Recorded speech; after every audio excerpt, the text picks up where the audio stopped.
Hi, good morning. Am I audible? Yeah, Vikas, you are. So, good morning, everyone. Welcome to this webinar where our founder and CEO Nitish Rai is covering a very interesting topic around India's logistics bill. It has a big number, and let's hear from him. How does he break down that large number? Over to you, Nitish. Thanks, Vikas. I hope I am audible well. Sure. So, good morning, everyone. And here in Pune, at least, it's a very cold morning, somehow very, very different than usual mornings. The weather is good to at least discuss something which is extremely critical. And we will be covering in today's webinar the recently instituted framework around how and what is our national logistic cost actually. So we all know about our company logistic cost. We all know about our industry specific logistic cost. So we know it in pockets and silos. But let's talk about how, as a nation, we visualize it. What is the coverage which it is giving us? What kind of elements exist in this, and how it impacts us ultimately? So let's dive down into the details. And before we start, as we usually do, let us take some of the views from all of you. And I would request if we can bring up the poll just to understand that what is according to you was the national level logistic cost before the current report came out. So please take participation and share your views that what is our national logistic cost. And in the second question, it is asking that what is the component of logistic cost, what is the component of transportation actually in this logistic cost which is there. So transportation word is not there, but it is transportation component which we are referring to.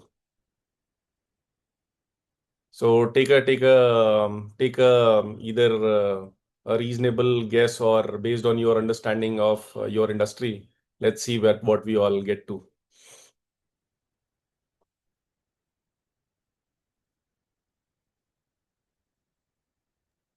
All right, let me end the poll. Sure. Great. So we are saying, oh, almost so that it's a tie basically. So we the it's a election season anyways, but one election was very, very clear. This one is not. So so we are looking at the at some of us saying 7%, 10%, 14%, 4 and 6%. At least I can say the second one we are more or less closure actually. It is 6%. Transportation cost constitutes 6%. But prior to this report, which came in, the logistic cost as a percentage of GDP was at 14%. But let's take further dive into what the current report says and how it basically spells out about the national logistic characteristic of us as a country. But before that,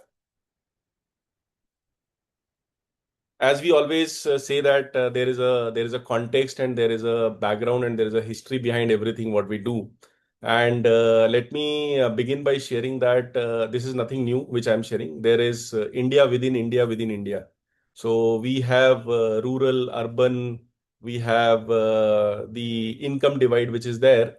But one of the biggest thing is that basically the logistic cost per se, or the logistic infrastructure plays a very critical role in either bridging this divide or increasing this divide, both ways actually. Remember that I'll give you an example that a road which goes into a village actually brings wealth to that village, and the outcome from that is a consumption. So a road has a two-way impact. It takes wealth into the village because the products or imagine the products like milk products, agri products, which can now have access to the market. Therefore, the earnings can happen because of the logistic infrastructure which is there. At the same time, once the earnings are there and the road is there, they can get access to e-commerce or other kind of products or goods which they want to consume. So the wealth goes in, consumption comes out. That's how it happens. So logistic, basically infrastructure and cost democratizes or bridges this gap which is there, the divide which is there. Now, although we keep on looking this into pictures, perceptions and all, is that limited to there? This slide looks little busy, but let me take you through a very interesting concept of something called as monthly per capita consumption expenditure. It's a large word, but what it means is that as an individual, how much I am spending, whether being in urban India or a rural India, how much am I spending per month on my consumption? Now, what do I consume? Look at the right hand side of the table. Cereals, as in wheat and all, which we keep on talking about. Pulses is dal and all, which we say. Sugar and milk, malt, vegetables, fruits. So we have food items, then we have non-food items. Non-food items is pan and tobacco, fuel and light, rental, basically in the urban areas is very, very important. So this table on the left hand side has got two sections. The top section is food items. The bottom section is non-food items. What you see here shows, so let's take an example, sugar and so or cereals. Let's take an example. In rural India, per person monthly consumption is at 267 rupees. In urban India, it is around 294 rupees, which is there, right? If you see the rent, look at the major divide. In the rural India, it is 30 rupees per person per month, whereas average consumption of rent basically takes to 423 rupees, which is there. Now, this might sound you very, very, I would say, different because we are living in cities. We are living in Pune. We look around, see a lot of tall buildings and everything, and we presume that where is this 423 rupees? Where is this 267 rupees? Because this to probably is my single average order value on Swiggy or Zomato, right? But that's not the case. That's not India. That's why I said that there is a major divide which is there. Now come to the left hand side, wherein you will be able to see the percentiles which is written here. And on the left hand side is rural and on the right hand side is urban.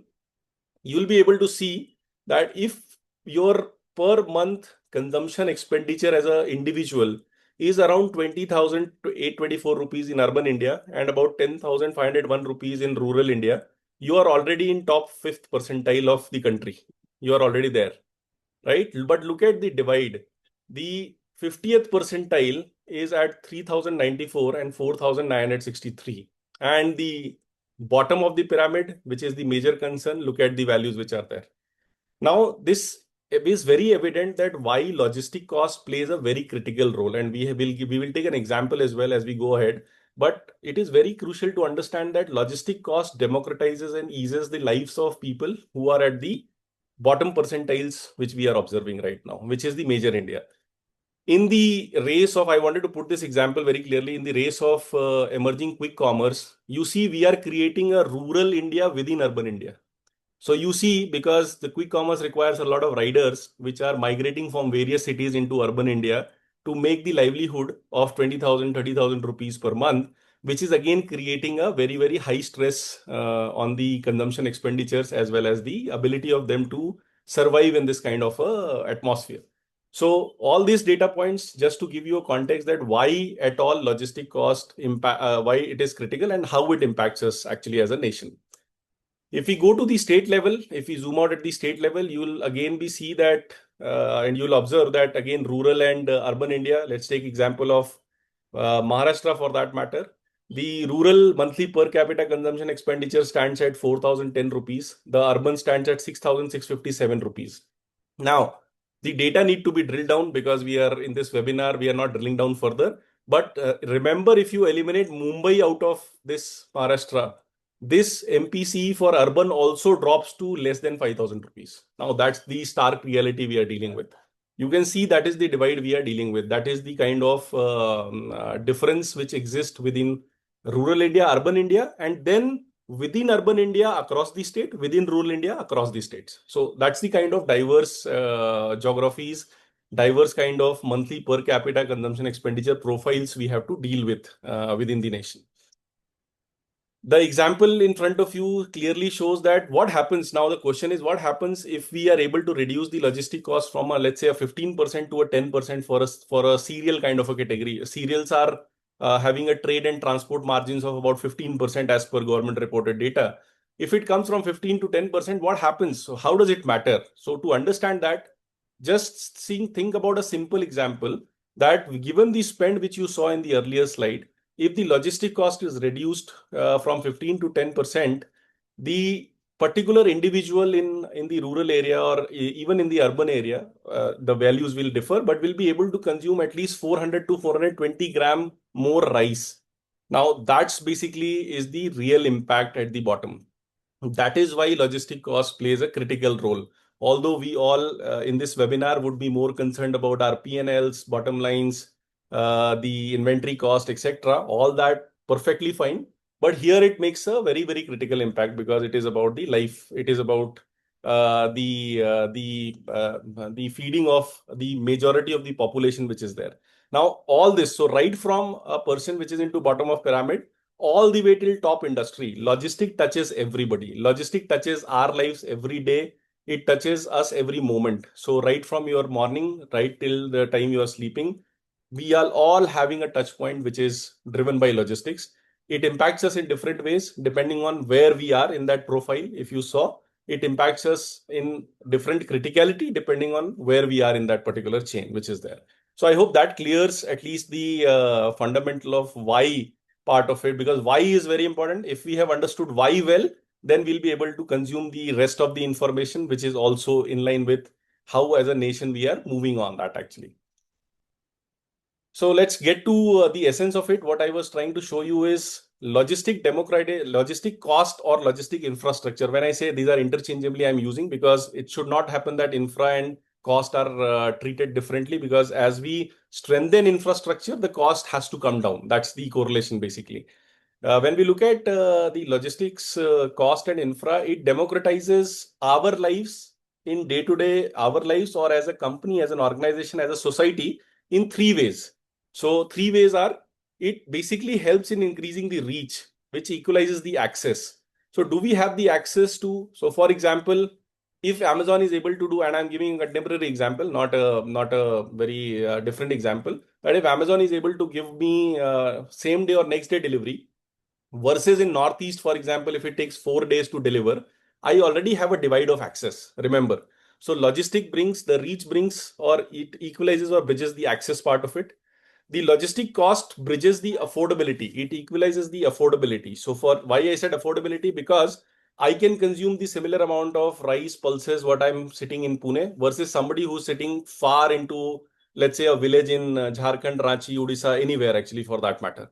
So if that is there, then the cost or the logistic cost is bringing affordability. And when we bring in the reach and cost, we equalizes this, the earnings of us as a society go up, and therefore we have a larger participation in the value chain, which boosts the economy, which boosts the GDP at various levels. Same happens with the organization also. You can imagine, right now I'm talking about nation, but you can imagine the same thing for your organization also. You will be able to deliver to larger geographies, larger pin codes, your revenue increases, you are able to lower the cost or optimize the cost, you are able to reach the larger distances, larger places, or larger number of pin codes which are there. And therefore, if this happens, your revenues go up, your profitability go up, all those things happen. So whether it is a nation, whether it is an organization, whether it is us and an individual, the framework applies truly. The bottom line is that logistics democratizes, or logistic cost democratizes the bridge or the gaps which are there, which I am talking about. So that is, with that said, now we'll be getting into more details of what logistic cost truly at a national level stands for. So the story of this starts sometime back in 2017, 2018, when the World Bank launched Logistics Performance Index actually. And India for the first time appeared at 44th rank at the LPI. Now imagine why it is important, because at that point in time we were aspiring to be a fifth largest economy. Today we are aspiring to be a third largest economy. If we want to be a fifth largest economy, or if we aspire to be a fifth largest economy, we can't be 44th on the logistic performance index, because logistics and GDP and the they are very, very correlated to each other actually. And that is where the government or the then incumbent governments realized that there is some sort of initiative which needs to be taken in order to understand it and work towards it, work towards the gaps which are there. And with this in mind, in 2022, government came up with National Logistic Policy. National Logistic Policy was a major milestone because it covered all the areas and started defining the framework at the national level, state level, at the regional levels, to actually tie in the digital infrastructure, the physical infrastructure, the investments which are required, everything coming together along with single window clearances in order to ease out the congestions, ease out the elements which are causing lower utilization in the corridors, whatever is causing or making our logistic cost to go up, everything starts to happen. If you see, one of the significant milestones government achieved during this was introduction of unified logistics interface platform, which is equivalent of UPI, sharing the data and democratizing the data to increase the efficiencies, productivity, and utilization in the overall networks. Now, keeping that in mind, under the NLP, the government institutionalized a national logistic cost framework, which was led by National Council of Applied Economics and Research, along with DPIT, wherein they wanted to create the team wanted to create a report as a evaluation tool, which can actually give us a trackability, first of all, that are we moving in the right direction. So we are taking a lot of initiative, but how would we measure the impact of those initiatives? That's number one. Number two was, it also created a approximate framework. It has got already two versions now. One version was early. Now, latest version, which we'll talk about, has come now. It spoke about what kind of framework we can work with. So what's the logistic definition, what to include in the cost, what is not available as a data to us, given our data maturity as a nation right now, what is going to be the right framework or right connection to be used. All that was brought upon in order to create that framework. And also as an evaluation tool, and as a framework, this entire initiative was institutionalized. So LPI, Logistic Performance Index, National Logistic Policy, and then this report are the linked coverages in order to achieve the same result which we are aiming for. Now, this brings to another interesting junction where we would like to understand from you that given, or how do we understand that how a size of an organization or a size of a particular institution is impacting its logistic cost. So I would request if you can bring up the poll. Let's understand this also from all of you. So the question in front is, and it's there, but I'm still reading it, is that according to you, which kind of organizations have to face the highest logistic cost as a percentage of their revenue? So if I am doing a revenue of 100 rupees, according to you, which category of company would be incurring the largest cost of logistics as a percentage of that revenue? These are some of the connected impacts which are part and parcel of the entire study which was conducted.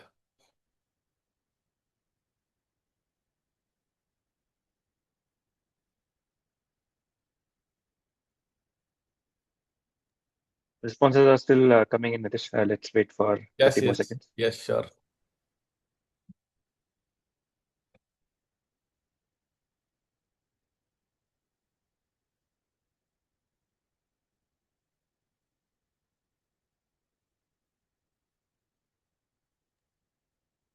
All right, I'm ending the poll.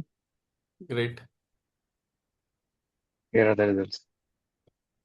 Okay, very nice. Again, a very, it's like a bell curve kind of a thing which is appearing, but very interesting. The answer is very different from what we perceive or what we are looking at. Actually, from the reference of report, it is basically the companies which with less than 5 crores of revenue which have the highest burden of it, and we will see it as we get into the details of it. Coming to what and how these costs were calculated, and what are the various, I would say, things which were part and parcel of this particular study. So the entire logistic cost, which was at national level, which was evaluated, had a couple of components, as we all know. One is the road transportation, or we call it domestic transportation.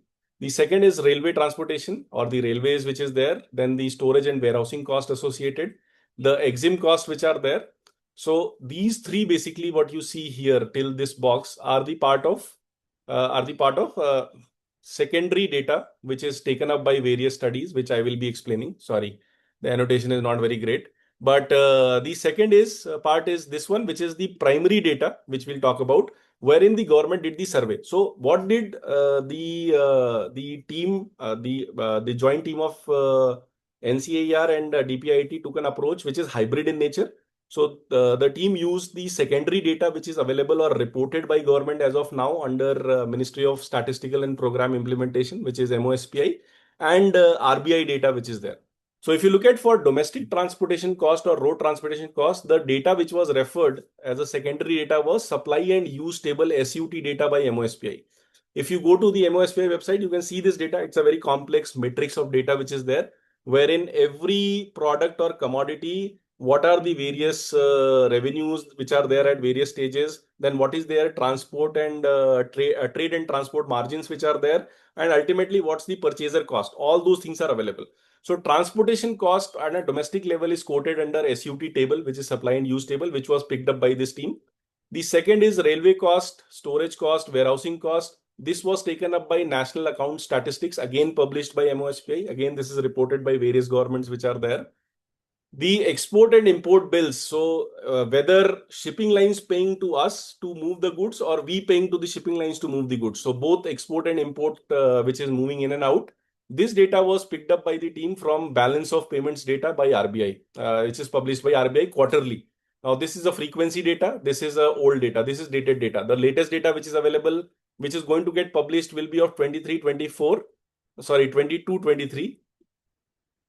The current available data is actually 21-22, whereas both the National Account Statistics and Supply Use Table, whereas balance of payments data is quarterly data which is there, and GSTN and e-way bill data was used to profile what kind of routes and all is there. It is explained in the next slide, but to create a primary sample size actually. So what sample to look for, what people to speak to, what survey to be taken, those things were decided based on the e-way bill data. So this, if you see these four items, they became the core input data architecture to evaluate the national logistic cost. So the national logistic cost core architecture has supply use tables by MOSPI, national account statistics by MOSPI, balance of payment data by RBI, and the GST and e-way bill data for primary survey formulation. That's the architecture of this entire program or entire analysis. If we go to this slide, again, it looks a little heavy, but if you want to just, if I just convey it, what it shows is on this axis, it shows what is the trade and transport margins for various industry types which are represented on x-axis. So for example, if I look at paper products and newsprint, for example, that has a trade and transport margins of roughly 25%, right? Now, this is what is reported as an aggregate level data by the government. So you can look at every industry type and understand the trade and transport margins to understand the sensitivity of logistic cost to each sector. So wherever the trade and transport margins are high, the sensitivity to the logistics cost or the infrastructure is going to be very, very high. And that is how you see in India, there is nothing which, or there is very few probably categories which are below 10%. Now this again is derived from or reported by SUT table, as I said earlier. It is supply use table published by MOSPI. And if you look at the data, which I said, which is available for 21-22, the total domestic cost or the land cost of transportation was pegged at 8,55,000 crores. Now, this was 21-22. The report of 22-23 is yet to come and made public, but NCAER report and DPIT report, which we are talking about, has already cited that report because internally probably it would be available. This number is moving from 8,55,502 crores to about 10 lakh crore in the current report, which is there, right? If you look at the railway transportation cost, it is at almost 1.53 lakh crore, 1,53,000 crores. Air transportation at around 11,000 crores, water transportation at around 46,000 crores, storage and warehousing cost is at 51,660 crores. And auxiliary transport activities, this includes material handling, storage, warehousing, everything, whatever is there. So changing of material hands, changing transshipments, whatever is there, is almost 2,78,590 crores. The majority of this basically is material handling actually, if you get into the details of it. So that's the so SUT table, the report and the real data which is carved out from there. So the report cites this exact data, but of a 22-23 year, which you will see. If we get to the EXIM data, again, it looks little busy here, but if you look at the important part, the balance of payment is data is reported under BMP 6 guidelines by RBI. It is an international reporting framework, wherein you will see double entry system, which is credit and debit. So I have zoomed in the data which was there. So it actually records very explicitly that how much sea freight was paid by probably importers or importers to get the material in versus exporters to move the material out, right? So this is the outflow of forex to the shipping lines. This is the inflow of forex to the shipping lines. Now, when you look at this air freight, sea freight, this is where the balance of payment refers to the cost which was incurred on freight because of the cross-border movements which are happening. So you saw domestic in the SUT table. Here is the cross-border movement of goods, which is actually covered in the balance of payment data, which is there. This exact data is again picked up by the report. So I'm taking you, what I was trying to tell you is that the source was right there in front of you. It was already published. That is what government is picking up. Although there are some stale component of data, because this data was never utilized for this kind of a study. So what's happening is now from this year onwards, government is also formulating the change of the reporting frameworks in order to capture the granularity of the data, which is a challenge right now in the as-is data which is available. As we move to the primary part of it, what you saw, the supply use table, balance of payment, national account statistics was part of the secondary data collection. The primary data was actually the primary surveys were done using the GSTIN or e-way data. This data was used for identification of routes. So identification of what are the origin destination pairs we can survey for or we can check for. Distance classification. So the report clearly spells out that they created 9 distance categories. So less than 50 kilometers, 51 to 100, 100 to 200, 200 to 500, 500 to 1000, 1000 to 1500, 1500 to 2000, 2500 and more. Now this looks very lengthy. If you look at our usual manufacturing footprint and the manufacturing logistics network, we will have short hauls, medium hauls, long hauls. Now remember, because they were doing at the national level, probably they required 9 categories, distance categories. But imagine if you are doing it for your company, your organization, this might just be 3 or 4 categories actually. But those 3 or 4 categories need to be carved out via statistical methodology and not by the understanding or intuition actually. So what formulates a short haul for you, medium haul for you, and long haul for you is a subject of the network which is there. At a national network, this makes more sense. Then the same data is also used for regional zone allocations. So the government was able to identify and segment it into north, east, west, south, and northeast. Remember, there is no central here, which we probably sometimes say. So west basically is resembling everybody. So either you have MP, so MP is not central, MP is more or less considered as west, and rest goes to east. So you see there are 5 regional zones which are identified based on the freight characteristics or logistic cost characteristics which were there. And the sample allocation of primary survey was done where both the organizations, about 300 users, and also look at this number, about 300 users and about 2000 transport or logistics service providers were surveyed with this primary data, with this primary survey which was there, to ascertain that, okay, we are doing a base cost from the secondary data. Let us also understand it from the primary data. The purpose was to arrive on what is the per ton per kilometer rate profiles, which are segmented upon the routes, distances, or regions which are there. To what granularity we can get to was the aim. Now you have understood the background or the context, why it started. You understood the secondary data, where it came from, the primary survey which has come from. Now let's look at what report spells out or what it talks about ultimately in terms of the costs which are there. If you look at, this is our national logistic cost profile in single slide, single shot. So if you look at the road transport, and there is all the things which are written here, but the table shows the logistic cost component, the data source from where it is picked, what is the value which is reported by the current latest report, and what is the percentage of total logistic cost which is there. Now, that is where the India pegs its total logistic cost currently at 24 lakh crore. That was the entire start of the essence of the webinar as well, that this 24 lakh crore comes from all these line items. So whether we are moving domestic or we are getting products from out of the country to inside the country, or moving products from inside the country to outside. So export, import, domestic, first of all. Within domestic, we have railways, road, air, water, material handling. Within EXIM, we have air, water, material handling, again the warehousing and storage which is there. You can very clearly see that if we look at the largest logistic cost component, it is by far and very clearly it is the surface transportation, pegging at 41.7% of the overall 24 lakh crore spend, which is at 10 lakh crore roughly. That's the official estimate of the logistic cost for India, very, very clearly spelled out by the reports. from the data, primary plus secondary, which you saw. That's the profile which is very clear, and that's how 24 lakh crore is our overall logistic bill as a economy, as a country. If we look at further diving down into the firm size, you already guessed, and you already took a poll earlier in the webinar. But small firm size, which is having turnover of less than 5 crores, they have a logistic cost component of almost 17% as a percentage of their revenue. So they bear the highest cost burden in the economy. So the smaller you are, the more stressed you are about the logistic cost. The lesser they are not able to reach or grow faster because of this burden or this shackle they have to break. That is where it is there.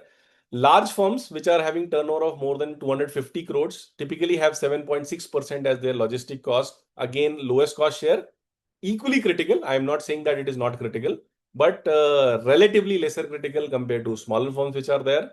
If you look at product type, automotive parts, chemicals, those kind of companies have 21.4% as the logistic cost component, which is the highest cost sector. So why it is the highest cost sector? Because it moves larger loads, larger trucks, larger machinery, etc. into the overall economy. Chemical and cement have got the lowest share, and it is about per capita. Don't go by the logistic cost share, which is there. That's the lower logistic cost. I'm not saying specific to the product, it is higher, obviously, but then in terms of the share in the overall cost, which is at the national level, they still have a lower scale, which is there, relatively lower scale, which is there. So that's basically about the industry size and the example of the sectors which are there. As we quickly go, the report also benchmarks, and again, these benchmarks are very broad. So you need to dive down into your own network to benchmark that, okay, based on this, how your network basically is going to behave, what characteristic your network is going to follow is going to be very different. But air transport average cost, the report estimates at 72 rupees per ton per kilometer, PTPK report, which is there. It's highly expensive, we all know. Road transport is pegged at 3.78 rupees per ton per kilometer. For those who wants to be clear, per ton per kilometer, although we all would be aware of this, but 1 ton load moving 1 kilometer is basically per ton per kilometer cost. So 1 ton load moving 1 kilometer is 3.78 rupees is what we are benchmarking at. Water transportation, inland waterways and coastal and everything put together is about 2 rupees 30 paisa per ton per kilometer. Oh, sorry. This is just waterways. Coastal shipping is even lower. It is 1.8, which is there. And inland specifically is at 3.3. Okay, so this is the blended cost. These are the separate costs which are there. Rail transportation 1.96, but remember 1.96 per ton per kilometer is hub to hub. Railway transportation is tricky in India because of changing hands which are there. So this report also states that if you have your first mile and last mile within 100 kilometers, that is 50 first mile, 50 last mile, and then the railway transportation, the 600 kilometers plus lead distance will make the railway economics better. If you have 100 kilometers first mile and 100 kilometers last mile, which is 200 kilometers put together on both the sides, then you need the lead distances to be in the excess of 900 kilometers to compete with the road transportation. So that is how the profile changes. That is why it is very important to look at the same thing in your specific network context or your specific network architecture actually. So that's the element on the PTPK benchmarks or per ton per kilometer benchmarks which are there. If we go to the rest of the items, so report also estimates very clearly that the fuel is the largest component. We all know this also. The fuel and toll is the largest component of the cost which are there. It constitutes 42.1% of the total cost. The overhead and administrative expenses also are 40.5% roughly, which is there. Then it also talks about the variations in the heavy duty trailer, light trucks, etc. We all know it ranges anywhere between 1.5, 1.6 rupees per ton kilometers, all the way to 7 rupees per ton per kilometer for the smaller vehicles and medium haul distances which are there. It might be over 10 rupees per ton per kilometer for the short hauls, which is less than 200 kilometers, 300 kilometers as well. Regionally, northeast bound cargo consistently observes higher cost. We all again know this by wisdom, but the report also establishes this very clearly. Warehousing cost on an average for standard facilities is pegged at 30 rupees per square feet per month. For the similar space for the refrigerated kind of controlled environment, the cost goes up to 58.5 rupees per square feet per month. The manpower is the largest cost in the warehousing operations with about 30% of the total cost incurred on this. So that's the profiling which is done by the report further. I have picked up the essences. The report is about 150 pages long, but that's the essence it talks about roughly. And I was talking about multimodal break even. I already shared with you that if it is 600 kilometers, lead distance makes sense. If you have 50 kilometers first and last mile, if it moves to 100, you move to the larger break even lead distances. Coming to the comparison, so although we are early in our journey as a nation to estimate the logistic cost by data, but we are binded and limited by the kind of data available. We are limited by the granularity of data which is available. We are also limited by the kind of I would say blocks in which the data is available. So we are starting our journey. Government is taking positive steps towards strengthening this further. But when we compare today, the as is report, when we compare it with the equivalent of logistics performance index or something which is derived from US business logistic cost framework, one broad thing which is missing, you can see all the comparison which is there on the screen generally. So I broadly speaking, we are doing a secondary plus primary hybrid approach, whereas LPI and USBLC actually defines a very core bottom-up approach. But that kind of data should be available with the granularity, it should be available.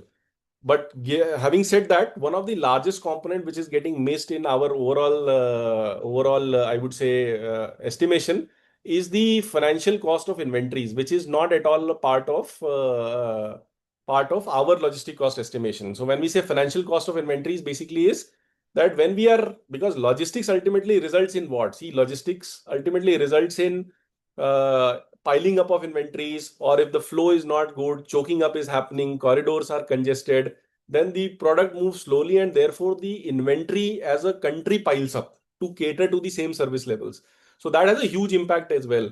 So that particular impact has been taken out in this particular report particularly. That is why you will observe that the current report estimates the logistic cost to be about 7 plus percentage as a percentage of overall GDP and about 10% as a percentage of non-service GDP component. Now, non-service is important because service, if we load, it shows a better picture, but non-service component at 10% basically is missing right now the inventory costs which are actually there, which is a result of poor logistics infrastructure or poor logistics confidence which is there. If we put that together, I would say we still as a country have a long way to go, and we still have a lot of things to do in order to be, I would say, to compete globally without fear of logistics. Because with the fear of logistics, we will always see the stress of the tariff and stress of the trade wars, etc., consistently threatening us. So that's the positive step we have to move to. With that, I have come to the end of at least what I wanted to present in this particular webinar. And yeah, before we move, that's a quick question to all of you.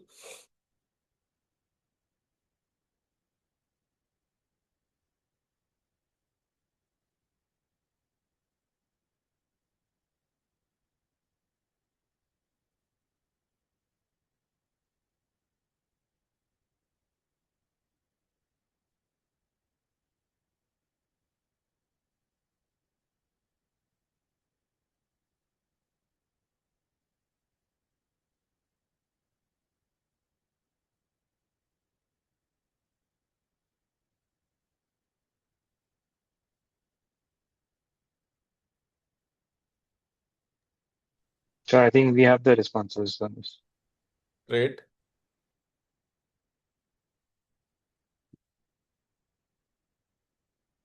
Yeah, so with that, we have reached the end. I guess there is one more feedback which is required, and would love to have your feedback.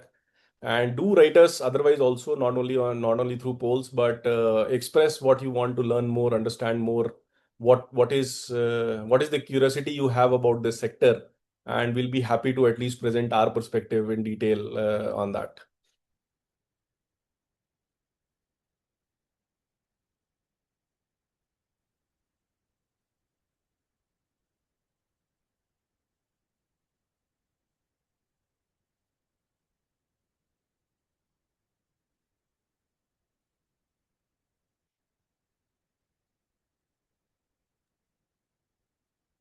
I would request more answers to this.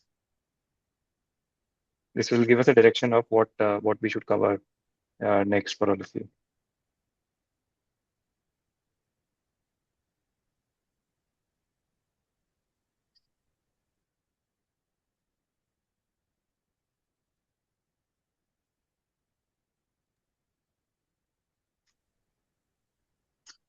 All right. Great. So thank you everyone for joining in. It was a pleasure. Do write to us, as Nitish said, if you have any questions on this one or otherwise around logistics. Thanks. Yeah, and this deck would be available, I guess, to download as well. Yes. We'll share the details with you. Thank you. Bye. Thank you.